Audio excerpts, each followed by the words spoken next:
The conversation you're about to hear is one of the most fascinating conversations I've ever had on this channel. My guest today is Professor Ken Stanley.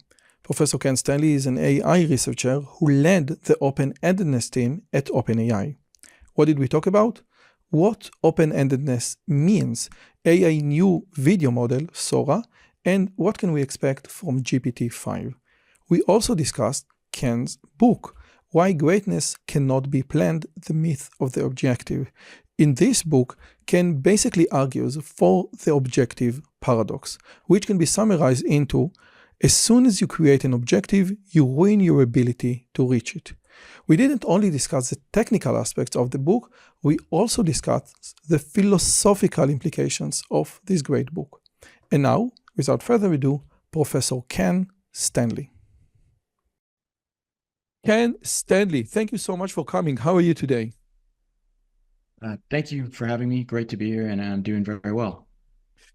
Okay, we have so much to talk about, but I think that I would like to start with the news. Recently, OpenAI released their new text-to-video engine or model, which called Sora, and it blew the internet away. The results were impeccable, were amazing. So before I dive into the philosophy of what I would like to ask you, uh, what do you what do you think of this great leap of text to video? Well, I was similarly blown away. I mean, I was surprised. I didn't think that we were quite ready with the compute and technology to see that kind of result. And so when I saw it, I was surprised. It makes me think that it either takes less compute to do that than I thought, or OpenAI has acquired a lot more compute than I thought, like one or the other. But it's quite impressive. I think it's still shows that there's still room for improvement, despite that it's extremely impressive. There's still obvious flaws and errors that you can see if you look at these videos. For example, people have spoken about the chessboard that was 7 by 7. This is not the end of the world, but it just shows that there are still challenges that remain, and it's kind of an interesting research question what it takes to plug those holes, or what it actually indicates deeper down inside of the model that might be wrong. Is it something more superficial, or is it something more deep? And so there's certainly still research questions that are left to be answered. But overall, obviously, this is a major advance and exciting to see. It's not the six fingers that we used to see with Midjourney, and even people, the lady in Tokyo, some someone told me, listen, in this second, her leg flips, but basically it's in another level. And I read the research paper or the research articles that OpenAI produced, and they lean upon, previous research. Vision transformers, etc. But it seems that there is a genuine leap. One cannot see all the reference articles that they present that, made the basis to what they did. They did something, I think, in my opinion, completely different. They created something new, something novel. And here I come to another aspect that I would like to ask you about novelty. So, would you say that although they rely on various and past research in vision transformers, etc., what we have seen in Sora is almost completely new? It is. I mean, it's qualitatively new. I mean, from the point of view of someone observing it, it feels very new. But we don't know what's underneath the hood or how new that is. It could just be pushing whatever previous technology existed to its limit. It could be that. So that's not really new. It's just that there was farther to go on that runway, and maybe there's still farther to go, but we don't know. I mean, they haven't divulged the underlying details. But certainly the experience is new, and that is significant because you can see how it opens up entirely new possibilities that are only just beginning to be imagined. I mean, in the last few days, that it's essentially like a dream generator, and it's hard to like the effect on our psychology of seeing video that's produced the way you would produce imagery is like really novel. I mean, that's because it was very hard to produce like a video like before this kind of technology that fits some kind of artistic vision. I mean, you can't just sit there with a paintbrush and do it. And so it requires a lot of effort. And the ability to do that now just rapidly and sort of anything you can imagine that you can describe. I mean, it's hard to imagine all the new things it opens up. So it's a new playground, both for the audience and for the creator. And so I think it counts as something novel and a new stepping stone in the world. My daughter is a Blender artist, and there are some things that you can create using Blender, but the time and effort that it takes to model, like there is this kangaroo, disco kangaroo dance, and it's like Pixar. And I had Scott Aronson on the show recently, and we talked about AI safety, etc. And it seems, I read the GPT-4 paper that the lion's share of what OpenAI does has to do with AI safety and all the things relate to AI safety. And it seems that with Sora, which is going to be much more important, the idea of that I don't any prompt to be converted into video. I don't want porn. I don't want pornography. I don't want violence. I don't know. I don't want many things. And it seems that, most of the CPU, or I don't know, at least 50% of the CPUs of the engineers at OpenAI goes in that direction. Now, my question is, would you agree that a lot of the brain of OpenAI scientists and researchers and engineers go to the AI safety? And would you say that maybe we also need to decrease the amount of safety? Well, yeah, I would agree that a lot of brain power is directed towards safety. I don't know if it's 50%. I don't know the exact number, but I think OpenAI does care about safety and dedicates significant resources to it, and attacks it from multiple angles because safety doesn't really just mean one thing.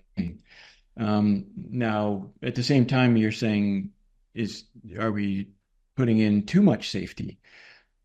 So yeah, that's a different question, and I think it makes sense that people would ask that question, because you can feel frustrated interacting with these kinds of models when they refuse to answer questions or try to obfuscate on a question when you feel like it's a legitimate question and it's not anything bad and it refuses to answer for your own safety, and then it feels silly and it feels like there's too much layering of the safety stuff.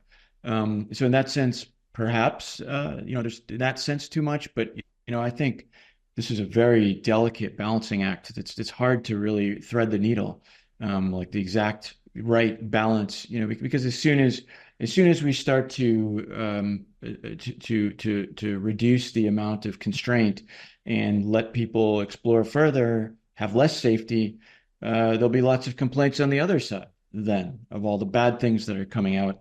And so it's sort of, you can't satisfy everybody either way. And they're probably trying to do their best, but it doesn't help to say that. I mean, you still have to acknowledge that it's frustrating to encounter the level of constraint that we encounter and the sort of guardrails on exploration. I would note, by the way, I played with these models before they went through their fine tuning, like what the raw models are like. They're certainly very interesting, like without the guardrails. I mean, I'm not recommending that those kinds of things would be necessarily available to the public. But I can recognize that some amount of interestingness has been lost through the protections of safety. But it's a trade-off that we have to think about. I want to give three examples, okay, that I would like you specifically to address. One, I had a talk with Isaac Cohen, which was one of the authors of Revolution AI in Medicine, GPT-4 and Beyond. Okay, so he was one of the authors of this book, and what he said is, that non-restricted versions of DaVinci 3.5, I think, I don't know, were much better as the medical doctors than the more restrictive version. So he said, I loved as a doctor, I think that they could communicate much better what they need to do. And he is one of the authors of the book Revolution AI in Medicine. The other example is the paper from Cambridge, I think, the GPT performance decrease over time from, I don't know, from the March to June, and they attribute this decrease in math problems and other aspects to basically among other things, to safety. And the last thing, which was between the current war between Israel and Gaza, I asked GPT, including the web, and my thesis was that GPT was heavily trained to see the world through the lenses of politically correct. And what happened during October 7 was not politically correct. And if you're trained to see the world in a very politically correct nature, when reality will be non-politically correct, you will not have the ability to absorb, to understand reality. So those are the three examples that I have regarding, the extra safety Yeah. that basically ruin the performance for the better. What do you think? Well, I think actually this is a very complicated issue, because on the surface it seems like this is an argument about how much safety to layer on top of these raw models, which are less safe but arguably better in some ways. Like the author that you mentioned said it was better at being a doctor. I mean, that's his opinion.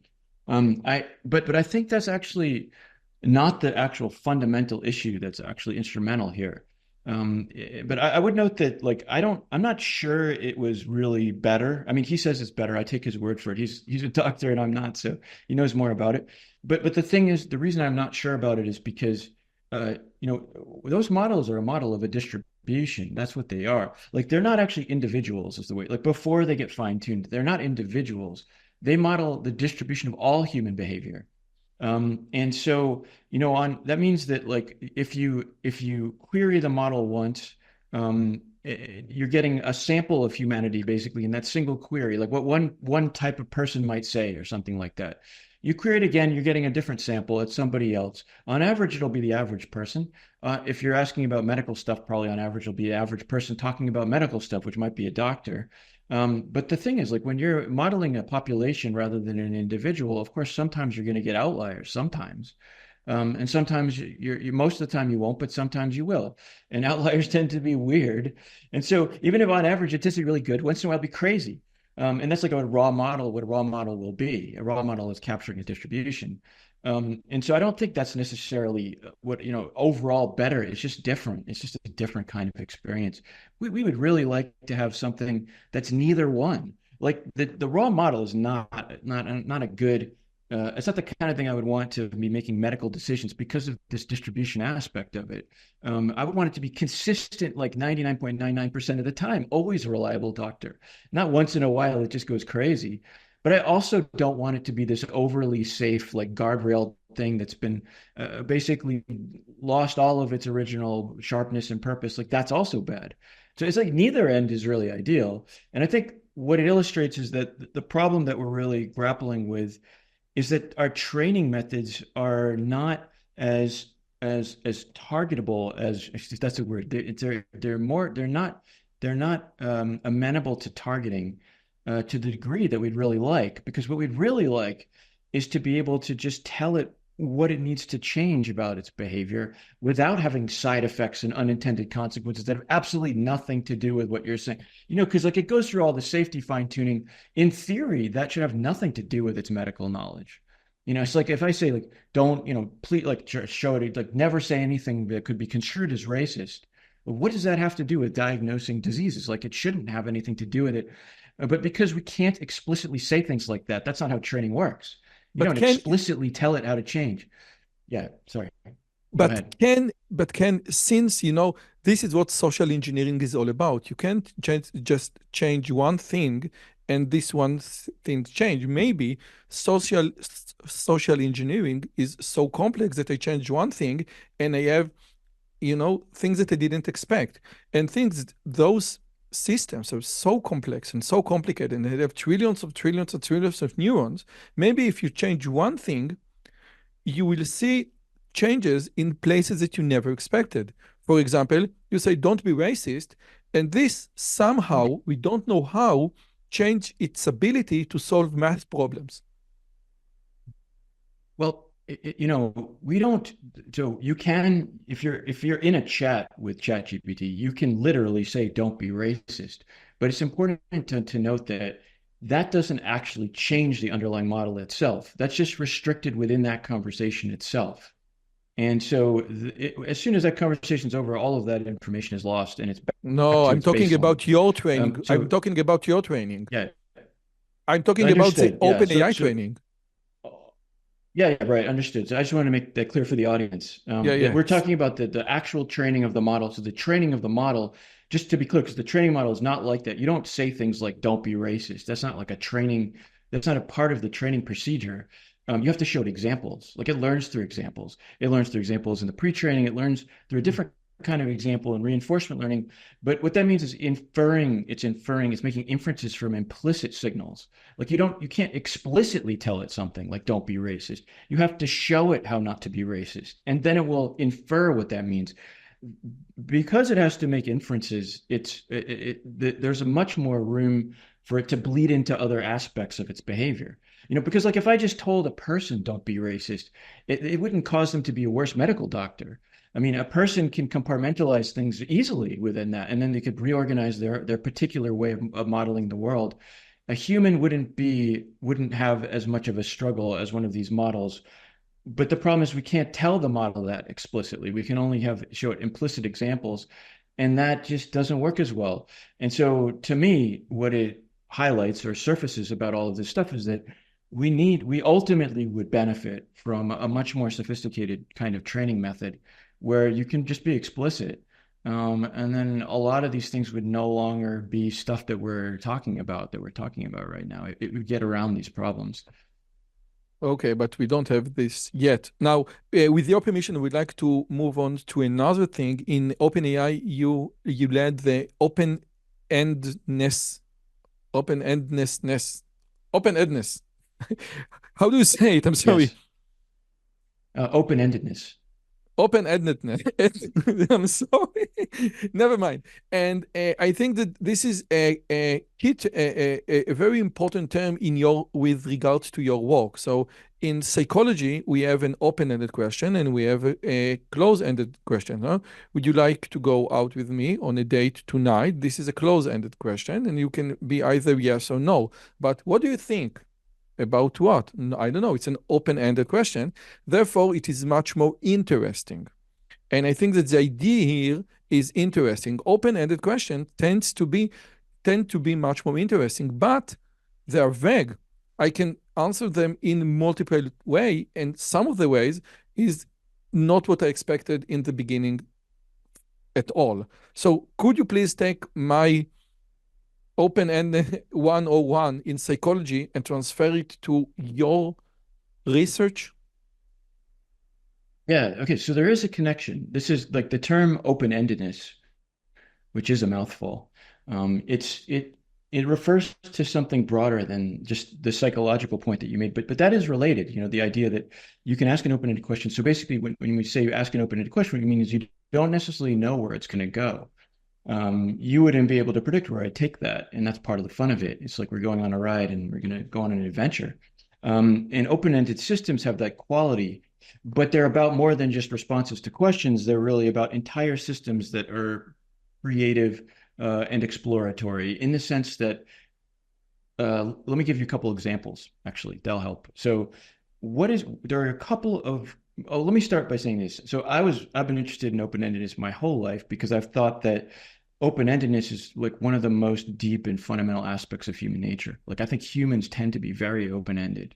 And so I've been trying to understand open-ended systems and how it's possible for an intelligent system to be open-ended in order to understand things like human creativity. And in the study of open-endedness, there's two very canonical examples of open-ended systems that are inspiration for the field. And I just want to tell you what those two are, because it'll help to understand it. The first one is natural evolution. It's this idea of a system that starts with something like a single cell, and then from that single cell, you get the entire tree of life, all of the things in living nature, which include things like photosynthesis. It invented photosynthesis, the flight of birds. It invented flight. Human level intelligence is one of the inventions. And this is a very remarkable kind of a process because the longer you run it, the more interesting it gets. In a sense, like if you're a computer scientist, you can look at it as a single run of a single algorithm that invented everything in that single run. Usually in the field of machine learning or artificial intelligence, we think of when you run something that there's an objective for the system and then it hits the objective or converges to the objective, and then that's success.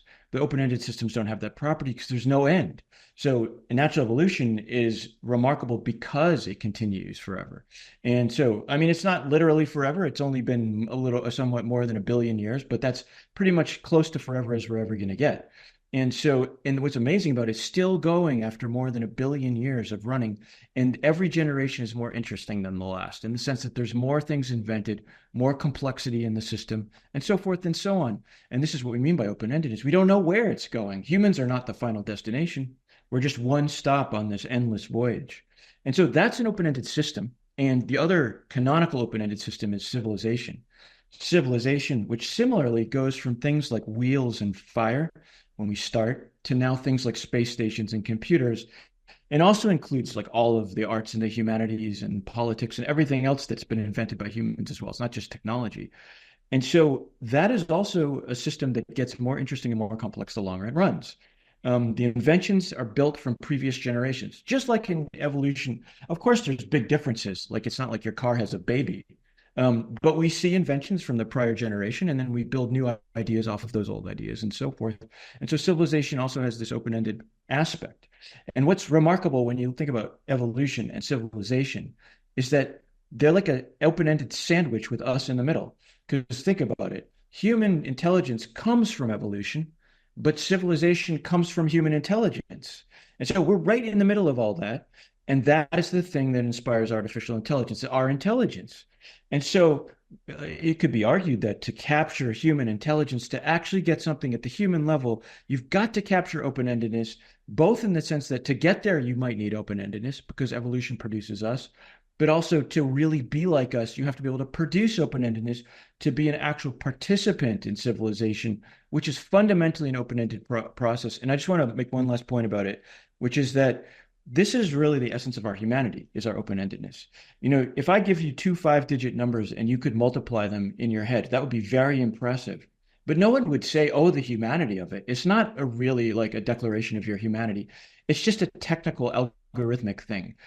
When you say, oh, the humanity, you're thinking about the things that were created, like all this stuff when you look around, like look around your room at everything that's been invented, that's giving you this kind of modern standard of living and all of the things that you enjoy. That's where, oh, the humanity is. That's open-endedness. And so that's a really important part of who we are. And AI without that is arguably missing the fundamental essence. Okay, so I need to go a little bit to philosophy. The idea of can I treat your interpretation of open-endedness systems as non-objective? The idea of open-ended is no, there is not an objective. So if I go to the materialistic view of evolution, I say, okay, there is no objective, but it seems that in civilizations, something is different. So we have some objectives. Maybe we don't pursue our objectives. Maybe civilization take its course, but it seems that you're absolutely correct that human beings create civilizations, but we create it with some objectives in our mind. So in my opinion, it's a little bit different, evolution and civilization. Would you agree? I do understand the With point. respect That to word with respect to the idea of objective. I'm sorry. Yes, yeah, understood. I mean, that word objective And I actually do like the term non-objective. I would actually say that things like evolution are non-objective. I would say civilization is non-objective, but it's a slippery word. I want to acknowledge that. And you can get into semantic arguments. Semantic arguments aren't super interesting. So I try to avoid just being just a pure Okay. semantic argument. Like let's get to Okay. the heart of the matter. Like the heart of the matter is that what is that this when we talk about being non-objective, when I would if I would say civilization is non-objective, what I mean is that the system in aggregate is non-objective.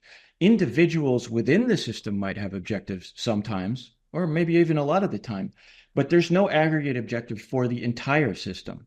And so, you might have an objective like you want to earn enough money to buy a house. That's your objective. That's not civilization's objective, though. So it's Mm. important that like these systems in aggregate don't have like a holistic objective. But also, I would point out with the word objective, some of the things that people informally call objectives, I think of as constraints. And so it's like if you want to, like, for example, survive. I don't think of that as an objective in the usual sense. Of course, informally speaking, it's fine to call it an objective. You can call it whatever you want.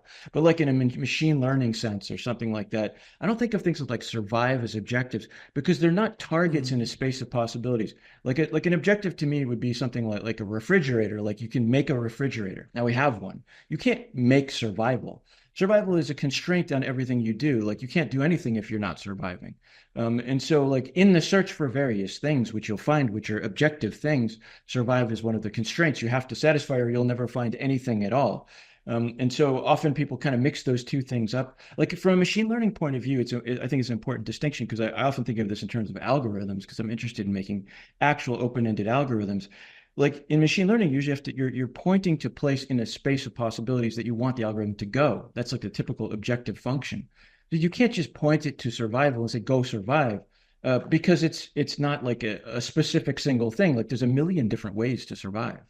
And so it's not what I would formally think of as an objective, but I can see why this can get confusing. So it's just what I'm talking is a more kind of formal notion of objective. And also I'm talking about at the aggregate level, not the individual level, like the whole system So, not having an objective. so I think that your distinction between the aggregate and the individual is crucial. But again, from what I understand, history doesn't have a trajectory line. So a trajectory line to history, like in the philosophy of Hegel, would consider as some course of an objective.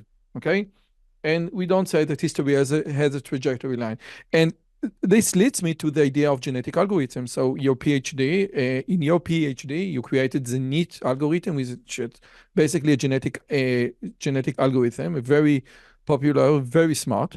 And you uh, in one of your lectures, you said we can take an algorithm and let it run on a computer for 1,000 years and come back after 1,000 years and see remarkable things. Okay, basically, and you lament that we can't wait 1 million years or 1 billion years and come back after 1 billion years and okay, look what I have done. Now, with my humble experience with genetic algorithms, and I think about this over and over because I teach genetic algorithms.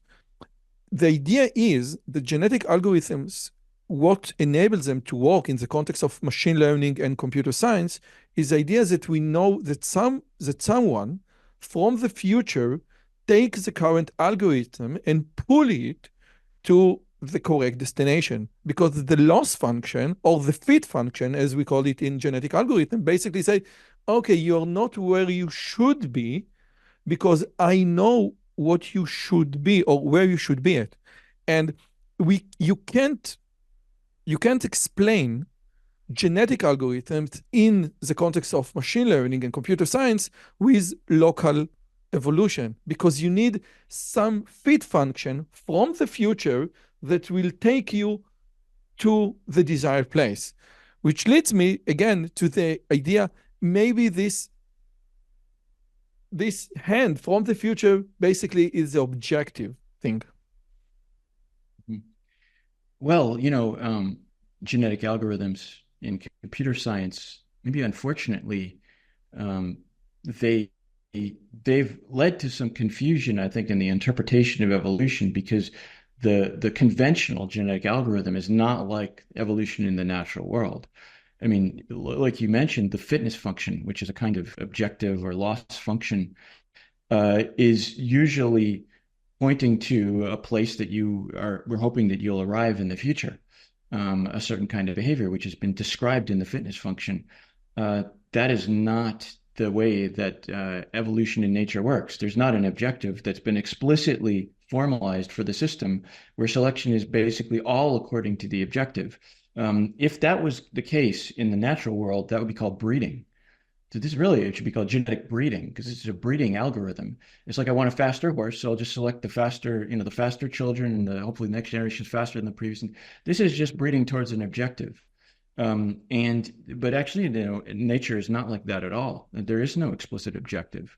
And so to get natural like evolutionary processes would take a really radical departure from conventional genetic algorithms. But that does not mean that it's impossible. I mean, that's basically what I spent a big part of my career doing, was trying to understand how to formalize something that's closer to what's going on in nature in this like non-objective sense. Because what nature does that's particularly remarkable is its creativity. Like a lot of like textbook stuff you read about evolution talks about it as if it's objective because it talks about local competitions that happen. It's like this gazelle running away from a lion or something like that, and everybody has to get faster in that arms race. But to me, those are like those are the easy questions. It's like it's easy to explain stuff like that, these kind of local objective types of increases or gradients. The thing that's really interesting to me is the overall, again, the aggregate system, which is massive creativity, which is divergence. The overarching characteristic of evolution is not this kind of optimization that happens locally. It's the divergent property that you get species after species after species, and they're all different and they're all incredible and all are like completely different kinds of inventions. Like, what does photosynthesis have to do with flight? But they're in the same system and the same algorithm. And so that's a completely different kind of algorithm. It's not what traditional genetic algorithms have addressed. But in recent years, we've made progress, I think, towards understanding these more open-ended kinds of, you could call them genetic or evolutionary algorithms. Okay, so again, it's mind-blowing. And with your permission, let me go to move on to your book, which was published in 2015, Why Greatness Cannot Be Planned, The Myth of the Objective. Now, on the book cover, we have a butterfly, and the butterfly, I think, is very important in the context of the book because we mention over and over the idea of butterfly being emerged out of non-objective search for butterfly, and I will let you explain the idea of the how one can breed pictures, okay, together. But again, the idea of let me go to the philosopher Karl Popper. He said we can't uh, we can't anticipate new inventions, okay. This is basically the critic regarding historicism. The idea is that if you say, oh, one day I might invent the wheel, the wheel, what will be the wheel? The wheel will be like this. I just invented it. So you can't participate, or you can't, I don't know, ponder or think that one day you will invent something, because the minute you think about this something, it has been already invented. And this is a philosophy side. So if you can please just focus on, let's, with your permission, start with how one can breed two pictures and how and what butterflies has to do with your book. Yes. And I would just preface it by saying that this book that we're discussing now was something that came from open-endedness research. And in fact, some of the insights, which I'll illustrate through talking about the butterfly, apply actually beyond AI or machine learning, which is why we wrote the book actually, because we thought that the points that we had surfaced, which have to do with how innovation actually happens, are actually important for society at large. And we wanted to make this point more broadly. So it does have a philosophical dimension. So one of the things we touch on, as you just alluded to, is this pick breeder experiment, which is where actually these insights came from. We created this website really to be able to study open-endedness, where people could breed pictures. And so it's very simple, really. Like the idea is like you'd see some pictures on your screen.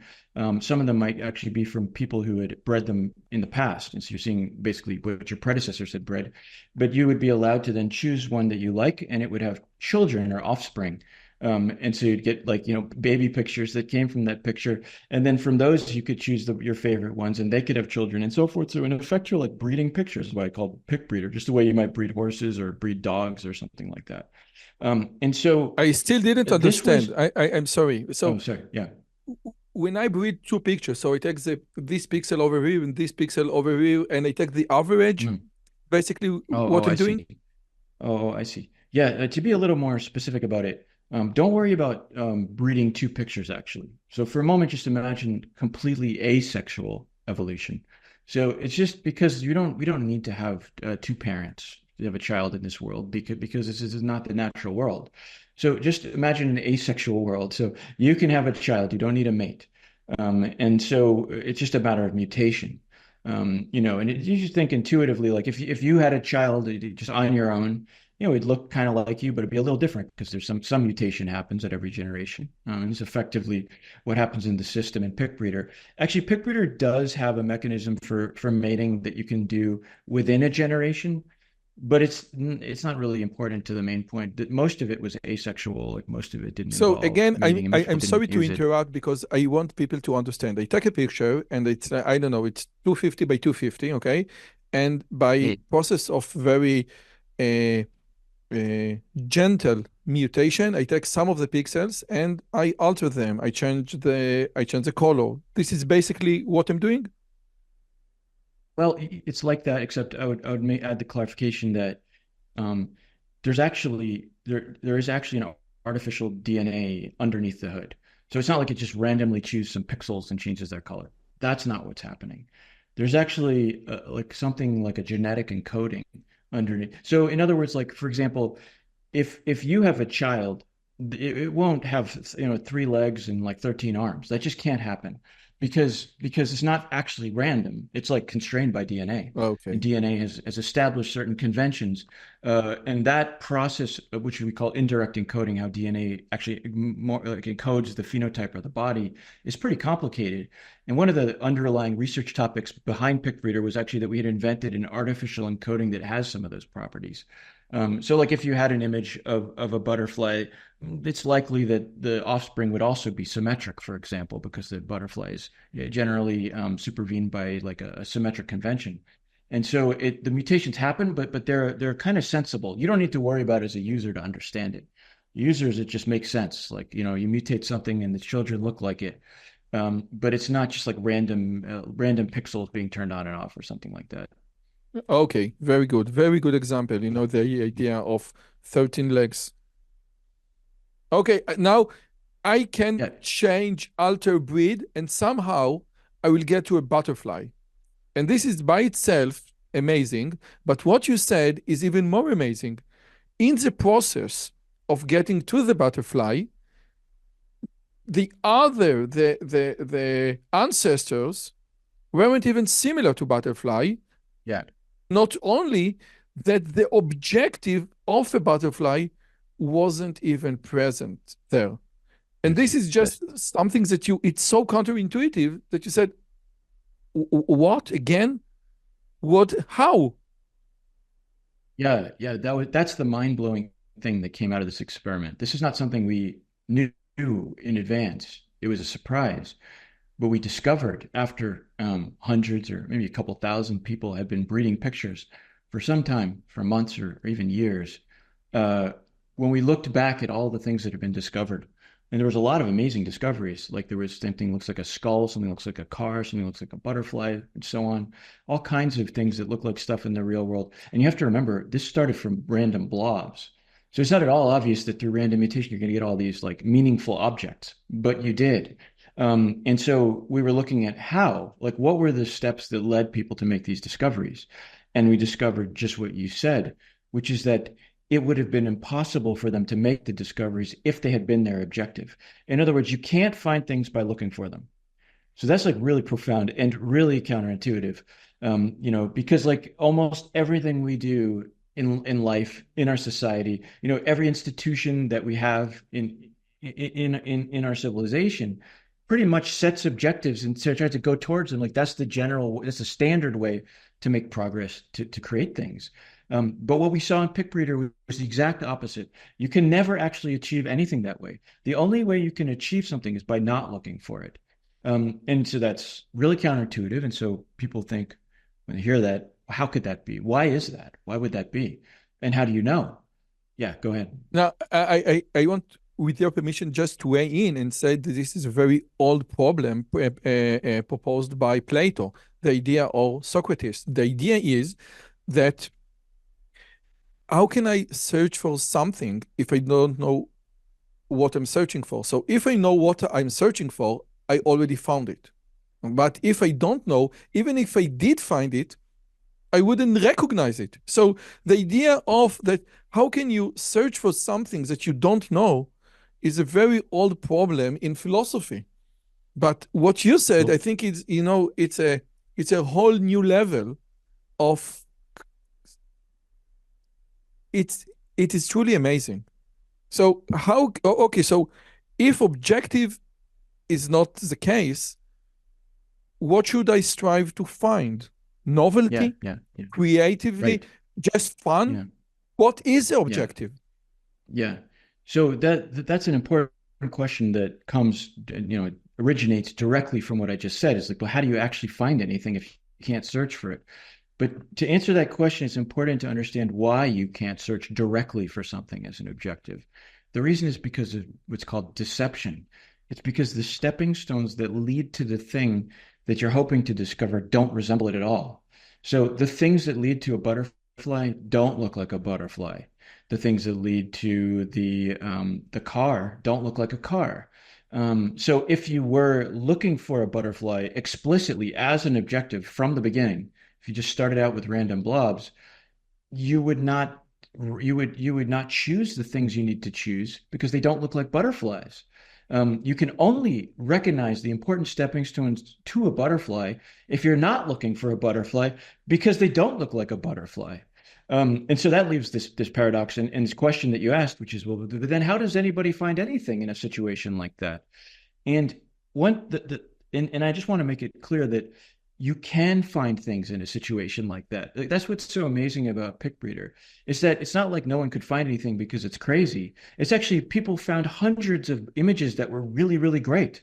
But they, in almost every single case, 99.99% of the cases, were discovered by people who along that chain, for almost the entire chain of discovery, were not looking for those things. So what were they looking for then? What were they looking for? Well, they were looking for things that were interesting to them at that moment in time. So they weren't thinking about where they were going.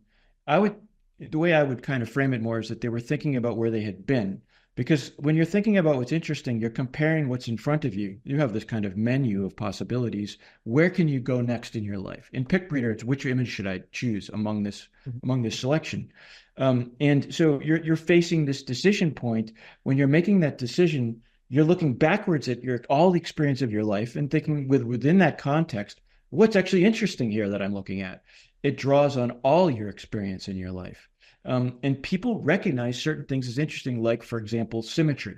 Symmetry is interesting. Other things are interesting, like the shape of a circle is interesting, like circular shapes. And there are, of course, innumerable things that are interesting that are abstract in nature. It's a visual level of interestingness when you're talking about Pick Breeder.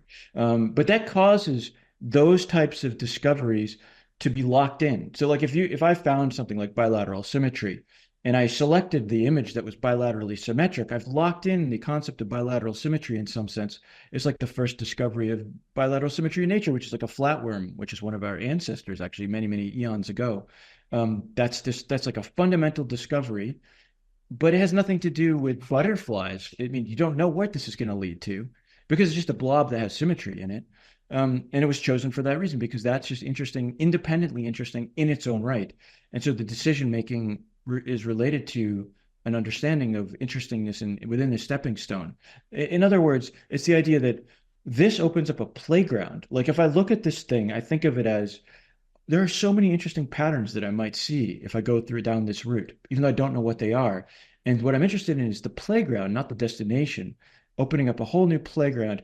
And everything is a new playground. You know, like if once you find the butterfly, you're in a playground of butterflies. Now you can look at all kinds of different butterflies, different color patterns, and different kinds of shapes and sizes.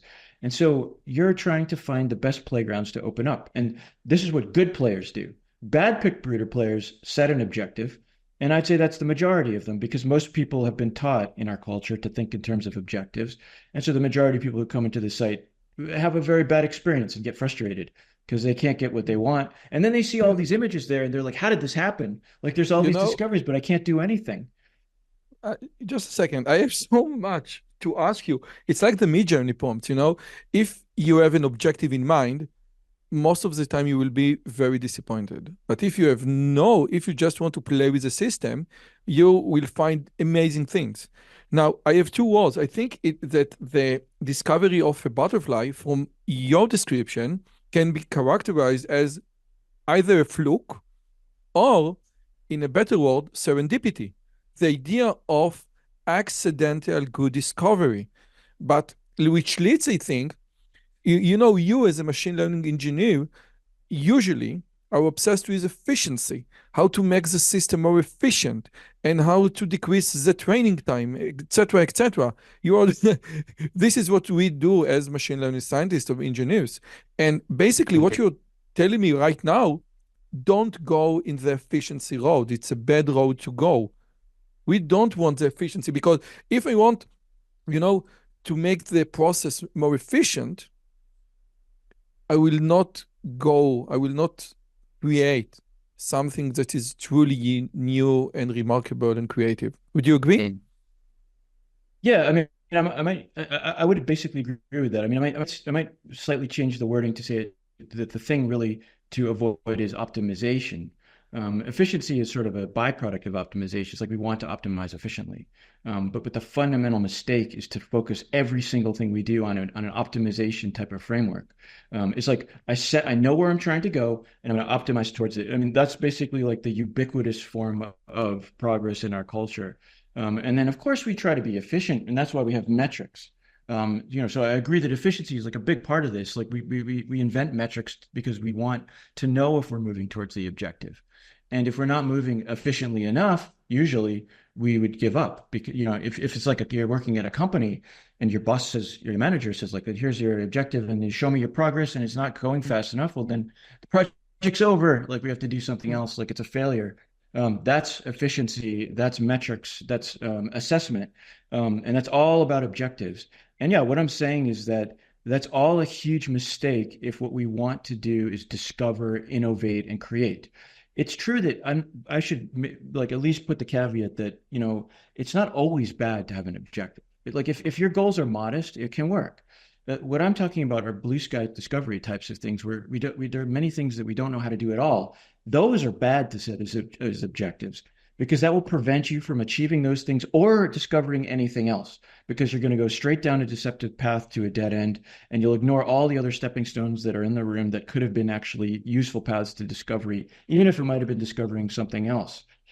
So yeah, and this is sort of segued into the point that this is actually a point about all discovery processes. Like this is the leap that's really interesting. This is what the book tries to do to say PickBreeder is a microcosm for all innovation. Like some people will look at PickBreeder, see this lesson, and try to reassure themselves by saying, it's just PickBreeder. It's just some weird system. It has some weird properties. But my life doesn't work that way. Like I set objectives. I'm proud of myself and my objectives. But the bad news that I want to convey and why we wrote the book is that it does apply to you in your life. There's nothing different about PickBreeder at all. It's just the structure of all complex systems. Think about it. What does it mean to be a hard problem? It basically means I don't know what the stepping stones are to get there, to get to the solution. I mean, if I knew the stepping stones to get to the solution, well, then I would just solve it. So it wouldn't be a hard problem. And so if I don't know what the stepping stones are, obviously they don't resemble the solution because that's what makes it hard. And so the entire space of all interesting things is structured just like PickBreeder. So the lessons actually apply to every ambitious thing you might want to do. Let me phrase it differently. If GPT-5 is an objective for OpenAI, it will be much less mesmerizing rather than just, doing the novelty uh, journey. that is an interesting, I mean, it's a very specific application of this point, and it's an interesting application of the point. So there's one nuance to what I'm saying that I think is important, which is that as you're going down these, what I would call gradients of interestingness, like you're following stepping stones simply for the fact they're interesting. Once you get within the valence of something that's desirable, like in other words, it's close. The way I would put it is one stepping stone away. Like once you're one stepping stone away, like in other words, you know you could get there. Like there was a point, I actually was the one on Pickbreeder who found the car. Actually, finding the car was what caused me to realize all these things because it was such a weird experience because I wasn't looking for cars. So it's like it really blew my mind when I found this car. But there was a moment that was like a couple steps before I found the car where I realized I could get a car. At that moment, when you're like a stepping stone away, then it does make sense to double down because you know where you're Okay. going at that point. Then you're like, oh, I'm getting a car. I can do this. Ah, So the question, like when you interpret something like OpenAI, is it one of those situations? Like, is it like, well, we're just one stepping stone away from this amazing thing, GPT-5. So we should just double down and just head down that path. We already know what it is. Or is it a situation where actually it's still really far away? And so we don't really know what the path is to go there. Then it would actually be more in our interest just to how do think you more in terms of decide? where would be interesting. How Yeah. do How you do you decide? decide? How do you decide? How do you decide if you are one stepping stone? Because with with all due respect, I think that the car example, although very vividly enlightening, is a very simple example. Yeah. Okay, so it's very Yeah. easy or relatively easy to say, okay, I can go in that direction and create a car, but it's in our life. And again, you want to take the wisdom from the idea of pig breeder to our life. And it seems, Yeah. that the transition might be a little bit more challenging. Yeah. No, I agree. I mean, I think that the question of when you make the transition, like when you go switch from an interestingness search to just like an optimization, is like the fundamental question of all visionaries. Like to me, that is what it means to be a visionary, is to know when to make that switch. You know, a lot of people think the word visionary, like you think about this word, is a description of a person who sees many stepping stones into the future. Like they're telling you, you know, like this is the way the world is going to be 15 years from now, and I'm going to steer the ship and get us there. I believe that that is totally false. Those, I don't think that exists. Like that is just a fable. What I think is a visionary is the person who understands the inflection point where something has snapped into possibility because of stepping stones we've traversed non-objectively. So it's like things have been happening in the world, new things have been created. Suddenly something else becomes possible because these new stepping stones are in the world. The visionary is the first person to realize it. And like an example of that is something like Steve Jobs, who like he can see that like an iPod leads to an iPhone. It's not an obvious, you know, that's actually the next step on the road. Like I would think that iPod leads to like even better music players. I mean, after it looks like it's on a gradient of increasingly good music players. You know, you've got like audio, you've got like record tables, and you've got audio cassettes, and then Walkman, and then you have an iPod. What's next is some kind of audio player. Like nobody would think, oh, we're going to get a new phone out of this. But this is the inflection point. Like suddenly something else became possible on this meandering path. And he's the first to recognize it. And that's what visionary leadership is. And And so again, it takes vision to see that. Yeah, the go ahead. iPod Touch was very similar to the iPhone 1. So, the distance that Steve Jobs had to go wasn't that large. Again, he was a visionary, no question about that. But iPod Touch and iPhone 1 are quite similar. Basically, they are the Exactly. same. Yeah. Just iPhone is just iPhone. So before we move on to my Yeah. last question about your new company, Maven, I want to make sure that I understand the the one of the reasons, or I think the most important reason that we got a car and butterfly and skull and all the things that we can relate in our uh, daily life is that along the way, people have made decisions that preferred things that we see, like symmetry, shapes, etc.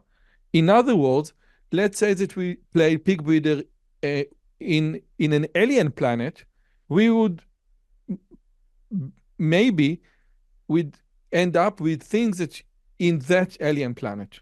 Would you agree? Yes, yes, certainly. I mean, Pick Breeder is like a mirror. I mean, it's reflecting our humanity back onto us.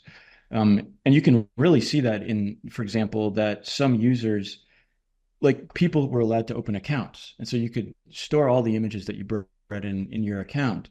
And so we could see that some people had very different kinds of images than other people. Like there was a woman who had uh, basically a bunch of bugs in her account. So she had like beetles and butterflies and ants and cockroaches and everything you could think of. It was all in one account.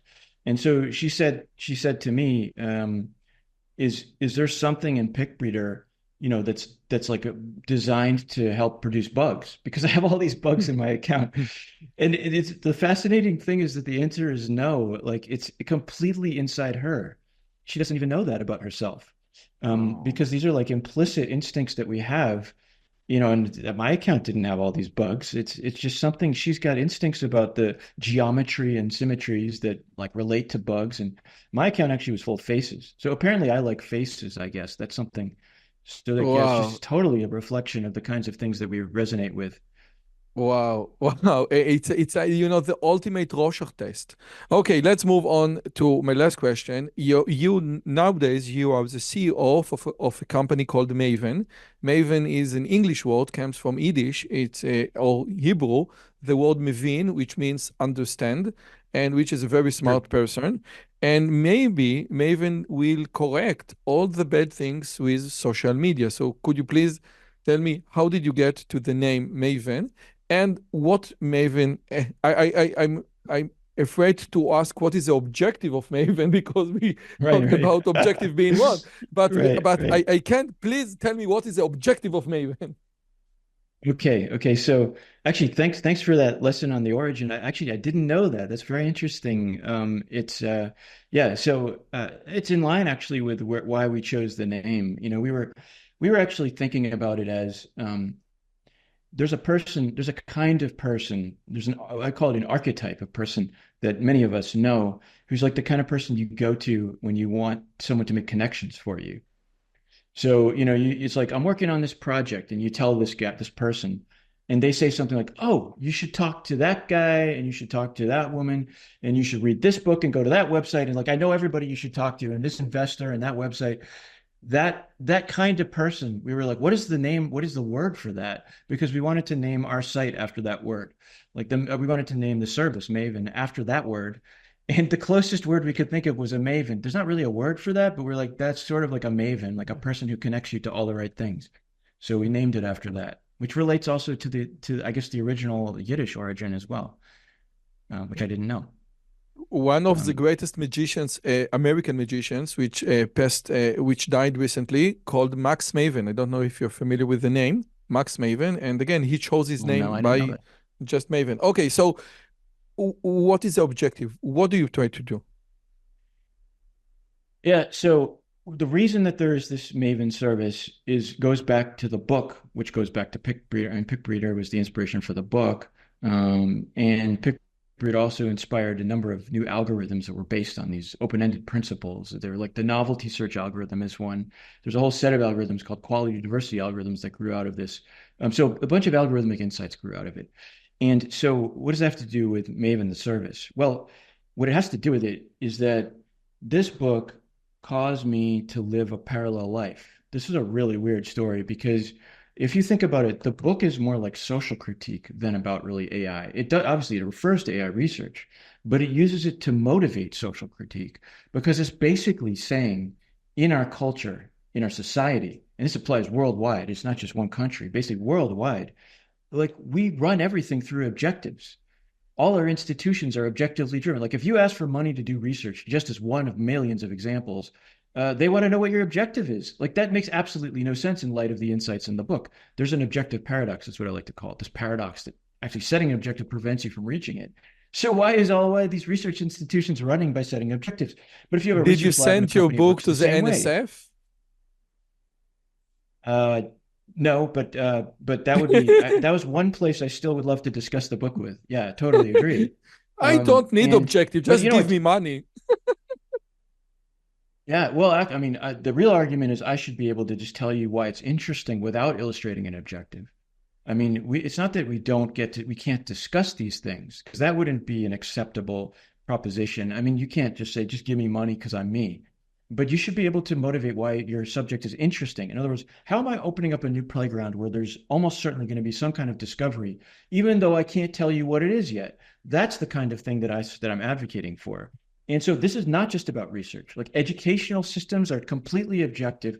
Schools are evaluated based on raising grades. That's wrong because like there's a deceptive gradient towards everybody getting an A or 100% in their class.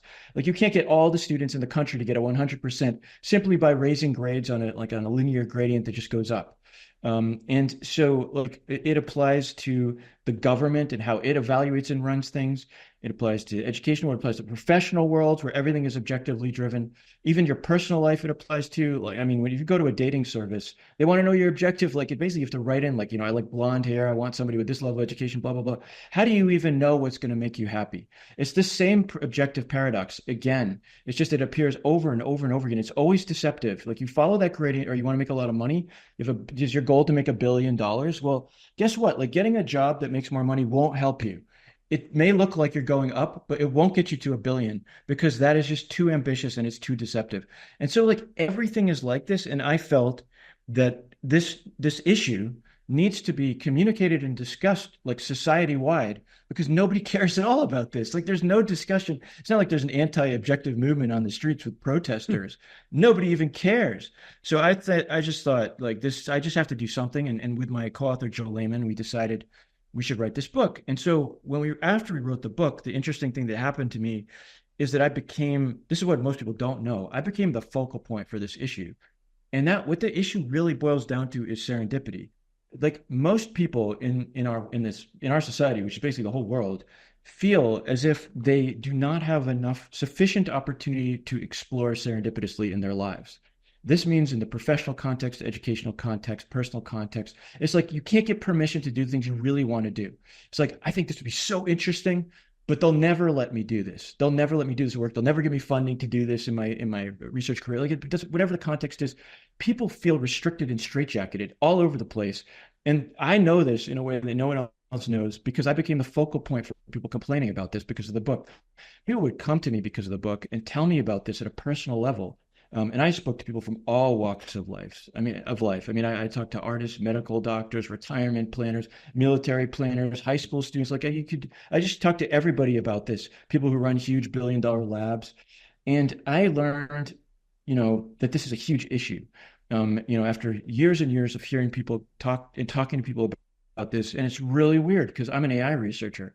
I'm not a social scientist. I'm not a social critic. You're not a I'm not a public psychologist. intellectual. It's like, yeah, I'm not a psychologist. I mean, and some of these sessions were like therapy, really. I mean, people were on the verge of tears sometimes talking about these issues because a lot of people are like, I can't explain to people why I'm doing what I'm doing, like my parents. I can't justify it to my parents, and it makes me feel horrible. And so when they read the book, they're like, oh, finally, there's actually a justification. Like, why am I doing the things? It's because I'm following the path of the interesting. And so to me, though, me personally, not those people, but me as the kind of focal point, it started to accumulate in me. Like it started to really emotionally grab me, all this issue that people have, which is so outside of AI, like, which is my real field. And I eventually, after like 7 years, just felt like I have to do something about this. Like I can't just talk about it anymore. Like there's got to be something I could actually do to change things. And I didn't want to just be a business consultant, but then it occurred to me that, you know what, these issues, that the ideas in the book, the idea of non-objective searches, of increasing serendipity not being a random accident, but something you can make more probable, they originate in algorithms. Like the book originates in AI research, not in philosophy. It's not a social critique ultimately. It was a book about how research shows something empirically to be the case.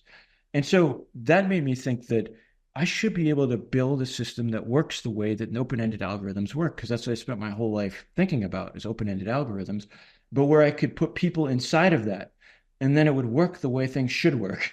Sounds very ambitious, but I started thinking that might be possible. And then obviously it's not I can't re-engineer society, so that's not going to happen.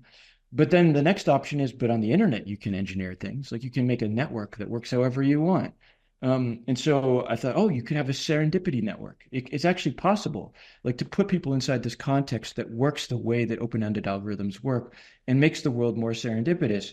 And then, of course, the next thing that occurred to me was, well, wait a second. If there's people in a network online and there's information going back and forth, that's basically a social network of some sort. It's just a new kind of social network. And then it occurred to me that that's actually a good thing because all these social networks have all these bad unintended consequences, which then it occurred to me was actually the reason that the social networks have all these bad unintended consequences is the objective paradox. Like the idea of maximizing likes and maximizing follows to maximize attention is a very objective notion and is just another instance of this overall ubiquitous assumption that everything should be objectively optimized in our lives. And so that made me really excited. I was like, well, actually, this is like a really timely counterpoint to the way that we've been running the internet, and would offer an alternative. And so that became Maven. That's where it's the serendipity network that I envisioned there. And we've been working on it for a year and it exists now. So you can actually go to the App Store. You can go to the Android store. You can find us online. You can download it and install it. Heymaven.com is where it is. The idea is to And connect it's actually, ideas. it's built. Yes, the idea is to connect ideas rather than people. So, can you please, when I install the Maven app, what am I looking for? For a topic that I'm interested in, and then Maven will find other things or other people that are that are interested in the same topic, or let me put it differently. What is the best way, in your opinion, to utilize what Maven has to offer? Yeah, yeah. So what we say about Maven, kind of to put it in a nutshell, is that on Maven you follow interest instead of following influencers. So we take away the popularity contest, which is very objective. So everything else in social media is a popularity contest, which is a maximization, optimization type of a process.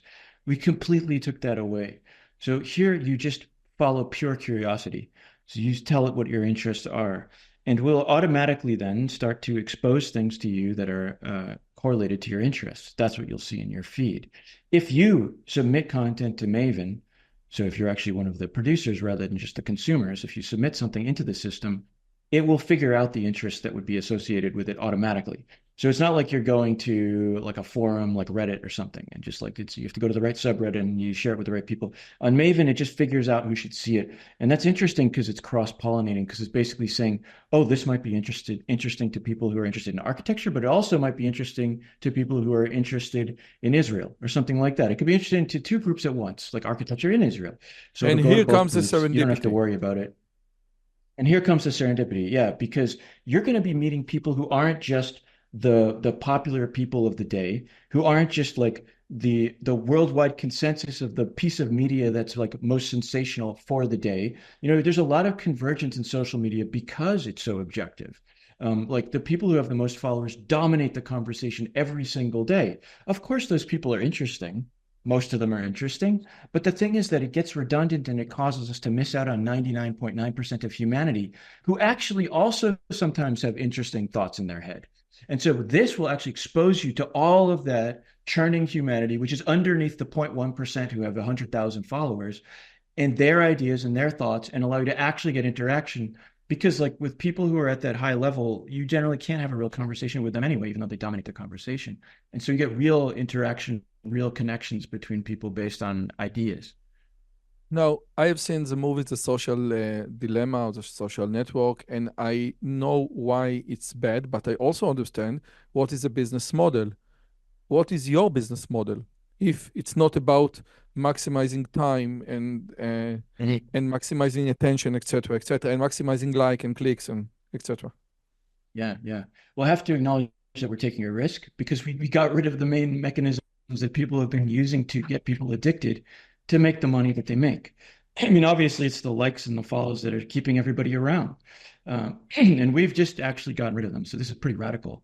And we think, and we're hoping, and this is basically a social experiment, that the alternative which is rather exotic right now, but perhaps it shouldn't be exotic, is appealing. And that's why it's going to be a viable model because people are just, many people, maybe not everybody, are sick of all the unintended consequences of that model, which is, like the fact that if you're in an eternal popularity contest, then that's why you have the disinformation and the echo chambers and the personal branding and the narcissism amplification and on and on and on, like all these bad things. And so you come to our site and the incentives have completely been pulled out from under all of that stuff. So that stuff is gone. And so that is a reason to be there, is because you will feel completely different. You won't feel anxious and nervous, and you won't feel like you just ate like poison for breakfast after you go through that doom scrolling. It's a completely different experience. But to maybe put one more concrete practical reason, you don't need followers. We are living in this, it's a tyrannical situation where like the only people who get a chance to have actual engagement are this like tiny, tiny slice of humanity who have like 10,000 followers or more. And that is like 99, that's like 0.1%. So like this huge slice of humanity is not being served if they actually want to get engagement and interaction from actual other people. You can do that on our site. You actually can meet people and talk to them, and they'll actually talk to you, even if you don't have 10,000 followers, because we don't have followers on our site. It's only based on matching interests. And so that's hopefully enough, even though we have taken away your addictive mechanisms. But arguably for a lot of people, that's a good thing, is to get a little detox. I didn't understand. If you don't get paid by the users, and I think and I assume that you don't get Mhm. paid by the users, again, what is your business model? Oh, okay, I see. Well, I was trying to answer it as this is why people will still want to come. But yeah, the Okay, next no, no, question is, well, no. how do we, For yeah, you, why you will still want to do it in 6 months how from we make now? money? Yeah, yeah, Yes. yeah. How will we actually still make money? Yeah, obviously we need to support ourselves. And so the answer is that if we uh, attract sufficient interest, if we can demonstrate that people actually want this, which is the question, then that would just mean that there's enough people who want this, that there would be an opportunity for some kind of revenue. And so, what kind of revenue? Well, we can. So we haven't made this decision in some final way. So I don't want to promise something here, but we know that, like, for example, people are telling us their interests. That's like how the system works. People are following interests as they encounter new interests. Actually, the system constantly surfaces new interests. So you can follow those too. That's serendipitous. But so we know what people are interested in. So we can easily then show them things, And that sell might information. Okay, actually okay. be products that are aligned with their interests. And the nice thing about it is that we don't need to scrape your web searches. We don't need to like figure out who you are, because like you already told us what you're interested in. So we don't need to have this kind of Mm. invasive approach to advertising, and we can just try to show you things that are aligned with those interests. So that's I'd say it's a likely thing that we use that, because it hasn't yet been demonstrated that you can support a social network without advertising.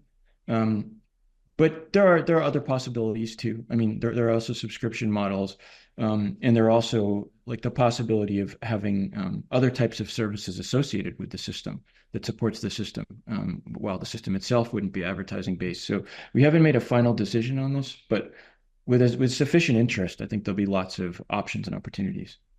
Listen, the minute I'm finished the conversation with you, I'm going to download Maven and play with it. And Okay. Okay. since many of my viewers haven't heard the word serendipity, I think until now, I want to give a very nice example that Malcolm Gladwell, the best selling author, said. He said that the idea of serendipity, or he utilized the idea of serendipity by going to public libraries. And when he searched for a book, it applied in a public library, serendipity will show him, books to the left and books to the right, which is basically on the same subject, but it's not, it's a very broad thing. Okay. Mm. And more often than not, just by picking one book and just go over all the books in the vicinity of this book, he will find things that he would have never found. Okay, and this is basically what you're doing at Maven. Okay, this is one Mm. area of interest, and this is another area of interest. Or I can use mm, data science to say, if you're interested in this, you might be also interested in this, and the combination can be serendipity. Wow, I didn't know that I can combine or see Mm. the thing. So again, go to public libraries. Ken, it was mind blowing. I think you know what you said about your AI book. Why? Just a second. Why greatness cannot be planned is such a profoundly different AI book from all the other AI books that I've read, because again, it's about social critique, and it's not about AI. It's about our life, and it's about our goals, and it's about how should we live our life, even though the word "should" is a very problematic word, because it implies ambition, objective, and the idea that it stems from the AI research makes I think it even more reliable. So I recommend to you all, please go and just read the book. It is very, very interesting. So first, thank you for your time. If I want, or if my viewers in the machine learning community wants more of your work, how do you, what's your, uh, what's your suggestion? Should they start with your neat algorithm paper, or what would you recommend for them to do in order, to start playing around? Let's say that, they know TensorFlow and they know PyTorch and they deal with CNN and transformers and wave to vec, and they want, to open up to open-endedness algorithms. How Mm. can they do it? Yeah. So let's see. So tutorial on my own work. So basically, I would you could start with neat. I mean that's where my career started. So a lot of people would start learning about me with neat. The paper on neat, evolving neural networks through augmenting topologies. It's a very well-known paper. This is easy to find. And then I might go to the novelty search algorithm. It's abandoning objectives evolution through the search for novelty alone, which is a description of some of the research that underlies the book. And then I might look at some videos. There's videos online.